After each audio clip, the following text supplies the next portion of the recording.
وقال تعالی فی مقام آخر الیوم اکملت لکم دینکم واتممت علیکم نعمتی ورضیت لکم الاسلام دینا. صدق اللہ العظیم. معزز طلبہ اور حاضرین مجلس اور علماء کرام، مختصر وقت کے لیے قرآن و سنت کا اور دین اسلام کا ایک اہم پیغام آپ حضرات کے گوش گزار کر پھر انشاءاللہ دعا کریں گے. جو آیات میں نے تلاوت کی، بلکہ آیات کا کچھ حصہ تلاوت کیا. پہلی آیت میں فرمایا کہ اللہ تعالیٰ کے ہاں جو پسندیدہ دین ہے وہ دین اسلام ہے. پھر دوسری آیت میں فرمایا کہ جو کوئی دین اسلام کے علاوہ اور دین لائے گا تو اللہ قبول بھی نہیں کرے گا. اور پھر تیسری آیت میں فرمایا الیوم اکملت لکم دینکم واتممت علیکم نعمتی ورضیت لکم الاسلام دینا.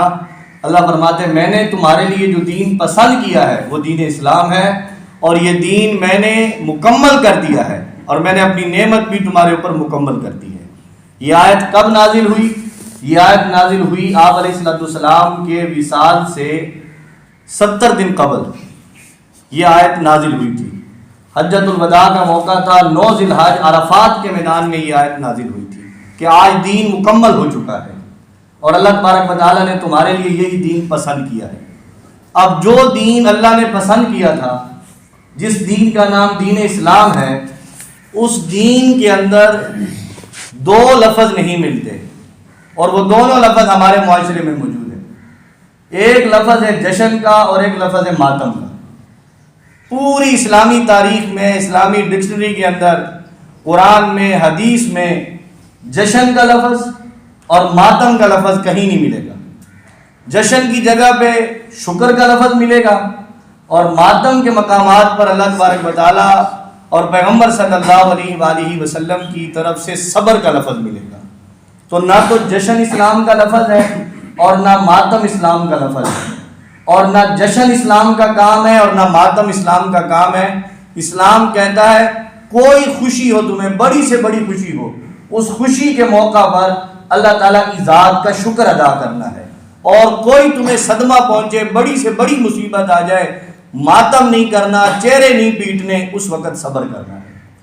آپ صلی اللہ علیہ وآلہ وسلم کی زندگی جو ہمارے لیے نمونہ ہے، آپ کی زندگی کے اندر ہمیں خوشی کے جو موقع نظر آتے ہیں ان میں ہمیں پتہ چلتا ہے کہ اللہ کے نبی کا طرز عمل کیا تھا. میں 2 موقع آپ کے سامنے بیان کروں گا، اور دونوں موقعوں پر اللہ کے نبی نے شکر کیا، اور شکر کیسے کیا وہ بھی آپ کو بتاؤں گا.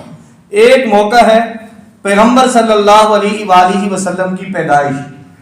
بے شک آپ علیہ السلام کی پیدائش کہ آپ رحمت للعالمین پیغمبر ہیں، یہ بہت بڑی خوشی ہے.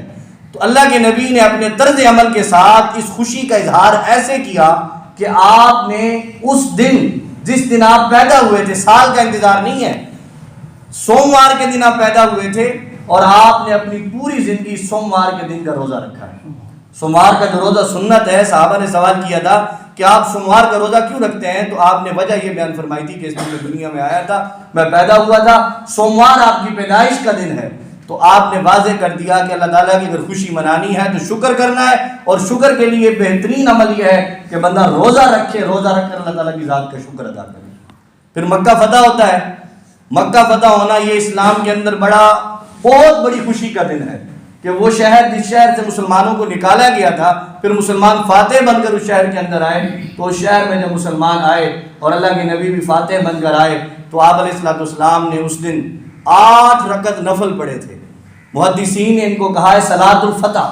اس نماز کا نام رکھا ہے کہ یہ وہ نماز ہے جو فتح کی خوشی کے اندر شکرانے کے طور پر پڑھی گئی تھی. تو اللہ کے نبی کا طرز عمل کیا ہے کہ خوشی کے موقع پر یا تو روزہ رکھ رہے ہیں یا پھر نماز پڑھ رہے ہیں. یہ آپ علیہ السلام کا طرز عمل ہے. اور اگر اللہ نہ کرے کوئی مصیبت آ جائے، آپ کی زندگی کے اندر بہت سے موقع آئے، آپ بڑے پریشان ہوئے، آپ کے چچا حضرت حمزہ شہید ہوئے، آپ بڑے پریشان ہوئے، 70 صحابہ شہید ہوئے، احد کے اندر 70 قراء صحابہ شہید ہوئے. آپ علیہ السلام نے صبر کیا. آپ کا لخت جگر ابراہیم آپ کے ہاتھوں کے اندر جان دے گیا، آپ علیہ السلام نے صبر کیا. تو مقصد یہ آپ کی 3 صاحبزادیوں کا آپ کی زندگی میں انتقال ہوا، لیکن آپ علیہ السلام نے صبر کیا. کوئی ایسا کام نہیں کیا جو کہ ماتم کے رنگ کے اندر ہو، جن سے آپ نے خود منع کیا تھا. تو یہی مختصراً پیغام سیرت کے حوالے سے کہ یہ ربیع الاول کا چونکہ مہینہ تھا، ہم نے وہی کام کرنے ہیں جو دین اسلام کا حصہ ہیں، وہی کام کرنے ہیں جن سے اللہ تعالیٰ راضی ہوں گے، اور وہی کام کرنے ہیں جو آپ علیہ السلام کا اسوہ حسنہ ہے۔ وہ یہ ہے کہ کوئی خوشی کا موقع ہو اللہ تعالیٰ کی ذات کا شکر ادا کیا جائے۔ جشن وغیرہ جو ہے یہ اسلام میں نہیں ہے۔ اب جشن کا تو لفظ ہی ایسا ہے، اس کی ہاتھی کوئی نہیں ہے۔ آج میں خود ایک عالم کا بیان پڑھ رہا تھا، اس نے کہا کہ لوگوں کو روکا جائے، یہ جشن کے نام پر پتہ نہیں کیا کچھ کر رہے ہیں، شہروں کے اندر ناچ گانے اور بھنگڑے اور پتہ نہیں کیا کچھ ہو رہا ہے، اور عورتیں محفلوں کے اندر آ رہی ہیں کہ جشن کا لفظ اس کے اندر فائرنگ بھی آ گئی تھی، فائرنگ ہو رہے ہیں، چراغاں ہو رہی ہے اور کیک کاٹے جا رہے ہیں، سارے وہ کام کیے جا رہے ہیں جو غیر مسلموں کے ساتھ مشابہت رکھتے ہیں۔ عیسائی جو ہے سالگرہ مناتے ہیں، کیک کاٹتے ہیں، مسلمانوں نے بھی کیک کاٹنا شروع کر دیے۔ مجوسی جو ہے وہ چراغاں کرتے ہیں، بتیاں لگاتے ہیں، مسلمانوں نے بھی چراغاں کرنا شروع کر دیا۔ اور اسی طرح یہ باقی جو لاہ و لعب کے کام ہیں یہ دین اسلام کے اندر پسند نہیں ہے۔ اللہ کے نبی کا لایا ہوا پیغام کیا ہے؟ لا الہ الا اللہ۔ آپ کا مشن جان کر اس مشن کے تحت زندگی گزاریں، اسی میں خوشی ہے، اور یہی اللہ تعالیٰ کو بھی پسند ہے اور اللہ کے نبی کو بھی پسند ہے۔ تو اللہ تبارک و تعالیٰ کے حضور دعا ہے اللہ رب العزت اس گئے گزرے دور کے اندر ہمیں صبر شکر کے ساتھ زندگی گزار کر تمام خرافات سے محفوظ رکھیں جو خرافات اللہ تبارک و تعالیٰ کی ناراضگی کا سبب ہے۔ وآخر دعوانا الحمدللہ۔